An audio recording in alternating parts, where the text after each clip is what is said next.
नमस्कार दोस्तों, टेक गुरु रिव्यू विकास YouTube channel में आपका अपना स्वागत है। तो दोस्तों, आपने जैसे कि हमने पिछले सेशन में basic of fabrication and erection steel के बारे में डिस्कस किया, जिसमें हमने what is structure and type of structure के बारे में डिस्कस किया। दोस्तों, इस वीडियो में हम basic of fabrication and erection steel structure के रेफरेंस कोड एंड वेल्डिंग के बारे में डिस्कस करेंगे। चलिए दोस्तों, आगे बढ़ते हैं और हम लोग शुरू करते हैं। जैसे कि reference code, activity and reference code क्या होता है। फैब्रिकेशन के लिए IS 800 और IS 7215। WPS qualification SME section 9, AWSD 1.1 और IS 7307। Welder qualification SME section 9, AWSD 1.1, IS 7310। Welding AWSD 1.1, IS 9595 and NDT IS 822 and AWSD 1.1। चलिए दोस्तों, फिर आगे बढ़ते हैं धीरे। एक ओवरव्यू हम लोग डिफरेंट कोड के बारे में देखेंगे इस सेशन में। बाकी पूरे सेशन को कंप्लीट होने के बाद में हम इंडिविजुअल सेगमेंट में जाएंगे। इंडिविजुअल कोड, जो रेफरेंस कोड है, उसको एक एक करके हम डिस्कस करेंगे। अभी ओवरव्यू में हम चलते हैं। चलिए आगे बढ़ते हैं हम। जैसे फैब्रिकेशन के लिए IS 800, तो क्या होता है इसमें, hole may be made more then 1.5 mm greater dia then bolt dia. इसमें होता क्या दोस्तों, इस कोड में मेंशन किया हुआ है कि अगर बोल्ट के डाया से जो ड्रिल होल डाया होगा वो 1.5 mm ज़्यादा हो सकता है। Erection clearance at the end of the beam should not be more than 3 mm। कोई भी बीम है, बीम के एंड पे जो इरेक्शन क्लियरेंस है वो 3 mm से ज़्यादा नहीं होना चाहिए। होल फॉर बोल्टिंग और riveting should not be form by gas cutting. Gas cutting जो भी होल करना चाहे होगा स्ट्रक्चरल मेंबर में, वो ड्रिल होल होगा, वो गैस कटिंग अलाउ नहीं है। गैस कटिंग करने से क्या होता है दोस्तों, पहले तो एक नॉन यूनिफॉर्म होगा, दूसरी चीज की हीटिंग फॉर्मेशन होगा। जब कटिंग आप करते हैं तो मटेरियल हीट होता है, तो उस केस में मटेरियल का प्रॉपर्टी भी स्ट्रॉन्ग होता है। और बोल्टिंग स्ट्रक्चर के बाद में हम बात करते हैं, तो इसमें कहता है thread portion of each bolt shall project through the nut at least 1 thread. और बोल्टिंग हम करते हैं एटलीस्ट जो बोल्ट का एक थ्रेड बोल्टिंग के बाद नट से बाहर होना चाहिए। अगर वो बराबर है या उससे कम है तो एक्सेप्टेबल नहीं है। फिर कहता है कि each member should be distinctly mark before delivery. जो भी फैब्रिकेशन के बाद जो भी आइटम है हमने क्या बनाया, उसका आइडेंटिफिकेशन, प्रॉपर आइडेंटिफिकेशन मार्क होना चाहिए। जैसे कि जो भी इंडिविजुअल आइटम है उसका ड्राइंग नंबर, मार्क नंबर उस पर मेंशन होना चाहिए। No bolting oblique riveting welding should be done until proper alignment has been obtained. अभी बात करते हैं इरेक्शन के लिए दिया हुआ है या फाइबर शॉप असेंबली के लिए। फर्स्ट आफ्टर प्रॉपर अलाइनमेंट ही हम बोल्टिंग, वेल्डिंग या रिवेटिंग करेंगे कोई भी असेंबल्ड स्ट्रक्चर का। बाद में पेंटिंग, कहता पेंटिंग अगर स्ट्रक्चर किया हुआ है तो painting should be remove before field welding for a distance of 50 mm each side of the joint. Joint के कोई भी अगर ज्वाइंट हम करते हैं उसे एटलीस्ट 50 mm तक पेंटिंग को हम रिमूव कर देंगे वेल्डिंग करने से पहले। Before painting surface to be dry thoroughly clean for the loose scale and. और पेंटिंग का के पहले अगर हमें स्ट्रक्चर को प्लास्टिक पेंटिंग करना है या फिर मैकेनिकल टूल क्लीनिंग करके हमको पेंटिंग करना है, तो सरफेस कंडीशन क्या होना चाहिए, ड्राई होना चाहिए, मॉइस्ट नहीं होना चाहिए। जनरली हम लोग कंसिडर करते हैं मोर देन 85% अगर ह्यूमिडिटी है, रिलेटिव ह्यूमिडिटी है, उस केस में पेंटिंग अलाउ नहीं होता है, पेंटिंग ब्लास्टिंग अलाउ नहीं होता। चलिए दोस्तों, नेक्स्ट हम बात करते हैं IS 7215 क्या है? असेंबली टॉलरेंस है। IS 7215 क्या है? असेंबली टॉलरेंस है। पता है कि मैक्सिमम इसमें क्या है? ओवरव्यू एक हम देखते हैं इसका भी।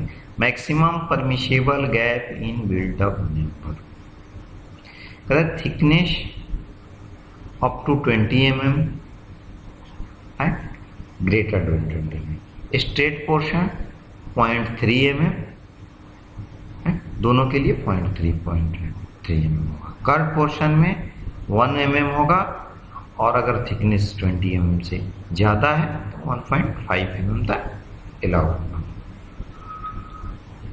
ठीक, आगे बढ़ते हैं। तो maximum permissible deviation in depth oblique width of girder joint. अगर किसी गर्डर को ज्वाइंट करते हैं, सिंपल करते हैं, तो क्या होता है कि जो डेप्थ का वेरिएशन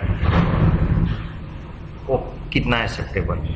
तो हम स्टिकी स्ट्रक्चर में ग्रुप के बारे में, ग्रुप बी और ग्रुप सी की बात करते हैं। तो ग्रुप बी में हम आगे ग्रुप बी की अगर बात करते हैं, स्टील ग्रुप बी में, तो हाइट एच और विड्थ W इन mm दिया हुआ है। कहता है up to and including 1000 mm, 1 metre तक, और greater than 1 metre, up to 1 metre तक 1 mm मिला हुआ है डेविएशन, और 1 मीटर से ज़्यादा रहेगा तो मैक्सिमम 2 mm मिला हुआ होगा। अगर वहीं सी ग्रुप की, स्टील ग्रुप की बात करते हैं, तो अप टू 1 मीटर यानी 1000 mm 2 mm अलाउ होगा, और ग्रेटर देन 1000 mm 3 mm तक हम अलाउ कर सकते हैं। ठीक है। Tolerance of length of beam, girder and their component. अब लेंथ की बात करते हैं, हमने डेप्थ की बात कर लिया, ठीक, बिल्टअप मेंबर में गैप की बात कर दिया, अभी हमने डेप्थ की बात कर दिया। अभी हम बात करते हैं length of beam. Length of beam देखिए, जैसे इसमें up to 12 metre plus minus 3 mm allow करेंगे हम, over 12 metre point plus minus 0.0025 L, maximum plus minus 5 mm allow करते हैं। Permissible deviation in the length of individual component with end plate connection shall be within +0 and -2 mm। देखिए इसमें जो कहा गया है वो कहा, दो इंड, सपोज 2 ओरिजेंटल मेंबर है, उसके बीच में एक हमको tie member use, girder member को, टाई बीम को यूज करना है उसको कनेक्ट करने के लिए। तो उस केस में उसका लेंथ अगर प्लस नहीं होना चाहिए बीम का, और जो माइनस अगर शॉर्ट कितना होना चाहिए, तो मैक्सिमम 2 mm शॉर्ट होना चाहिए, उससे ज़्यादा अलाउ नहीं। ठीक है। अभी हम स्ट्रेटनेस की बात करते हैं। Deviation in straightness of solid wave girder shell not exceed 0.001 L सब टू मैक्सिमम 10 mm। लेंथ का 0.001 L और मैक्सिमम 10 mm। ठीक है। तो स्ट्रेटनेस के बाद हम बकलिंग की बात करते हैं। तो डायमेंशन और मैक्सिमम परमिसिबल बकलिंग कहता है up to 500 mm 0.5 mm allow है, 500 mm टू 1000 mm 1 mm है, ओवर 1000 mm 2 mm तक अलाउ है। Deviation in straightness of built of column shall not exceed 0.001 L और मैक्सिमम 10 mm। स्ट्रेटनेस की बात करते हैं। ठीक है। एंड ये जो स्ट्रेटनेस है, straightness straightening temperature shell not exceed 600 degree Celsius. Sometime हम क्या करते हैं दोस्तों कि हम हीटिंग करके हीटिंग आइटम मेंबर को हीट करके उसको स्ट्रेट करते हैं, या ट्विस्ट है उसको ट्विस्ट निकालते हैं। तो उस केस में जो टेम्परेचर होगा, जो हीटिंग करेंगे, उसका टेम्परेचर 600 डिग्री से ज़्यादा नहीं होना चाहिए। चलिए आगे फिर बढ़ते हैं, आगे डिस्कस करते हैं हम WPS के बारे में। अब WPS जो होता है, वेल्डिंग प्रोसीजर स्पेसिफिकेशन, ये सर्टेन बेसिक होता है जो वेल्डिंग कैरेक्टरिस्टिक के बेस पर होता है। प्रोसेस वो कुछ कंसीडरेशन के बेस पे, पैरामीटर के बेस पे तैयार किया जाता है। तो देखिए इसमें क्या है, पहला हम समझते हैं तो ये प्रोसेस, वेल्डिंग का प्रोसेस क्या है। प्रोसेस में आपका हो गया different type of welding, SMAW, GMAW, TIG, MAG, MIG, एक डिफरेंट प्रोसेस हो गया। दूसरा पेरेंट मटेरियल, उसको बेस मटेरियल भी कहते हैं। पेरेंट मटेरियल का जो है कैरेक्टरिस्टिक क्या है, जो बेस मटेरियल हम यूज कर रहे हैं वो कौन सा मटेरियल है, उसका कैरेक्टरिस्टिक क्या है, उसका केमिकल मैकेनिकल प्रॉपर्टीज क्या है। Based on chemical mechanical properties of material है, बेस मटेरियल का, उसके बाद फिलर मटेरियल जो यूज करते हैं, वेल्डिंग इलेक्ट्रोड, बेयर इलेक्ट्रोड हो या कवर्ड इलेक्ट्रोड हो, उसको यूज करते हैं, उसको हम देखते हैं। फोर्थ में हम कंसिडर करते हैं ज्वाइंट डिजाइन। अब डिजाइन या joint, different type of joint design होता है, भी single bevel, double bevel, single V, double V, single U, double U, J joint. Next आता है सील्डिंग गैस। सील्डिंग गैस में आपको CO2 यूज करते हैं, कॉर्गन मतलब आपको CO2 प्लस ऑर्गन भी यूज करते हैं, उसको प्योर ऑर्गन भी यूज करते हैं। ठीक। 6 में आते हैं पोजीशन। पोजीशन में आप जैसे जानते हैं फिलेट में, अगर फिलेट की बात करते हैं 1F, 2F, 3F, 4F, groove की बात करते हैं तो 1G, 2G, 3G, 4G।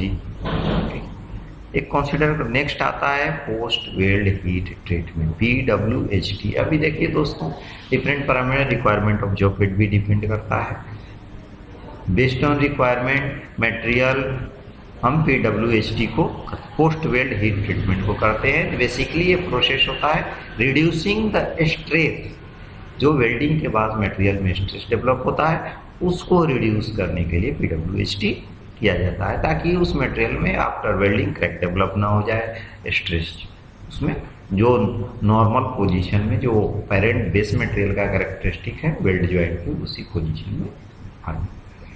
9th में हम करते हैं electric characteristic, electrical characteristic, voltage, current, ampere, और लास्ट में टेक्निक यूज करते हैं। चलिए फिर आगे बढ़ते हैं हम दोस्तों। WBS क्वालिफिकेशन का ये रफली 10 जो पैरामीटर्स है इसको हम कंसीडर करते हैं, देखते हैं, एनालाइज करते हैं। चलिए आगे बढ़ते हैं। फिर फर्दर सेक्शन जो डिटेल करेंगे इंडिविजुअल, उसमें आपको WST 1.1 अभी सेक्शन 9 के बेस में हम लोग डिस्कस करेंगे कि WBS होता क्या है, ये बनाते कैसे हैं, इसको कंसल्टेशन कैसे करना है। उसमें आपको base, different base number, P number, F number, A number, different P number for material के लिए दिया जाता है, F number for filler metal के लिए, A नंबर भी फिलर मेटल के लिए दिया जाता है। चलिए आगे बढ़ते हैं। तो फर्दर आगे जब इंडिविजुअल डिस्कशन चलेगा रेफरेंस कोड का, तब उसमें हम लोग डिस्कस करेंगे। अभी ओवरव्यू के लिए चलिए आगे बढ़ते हैं।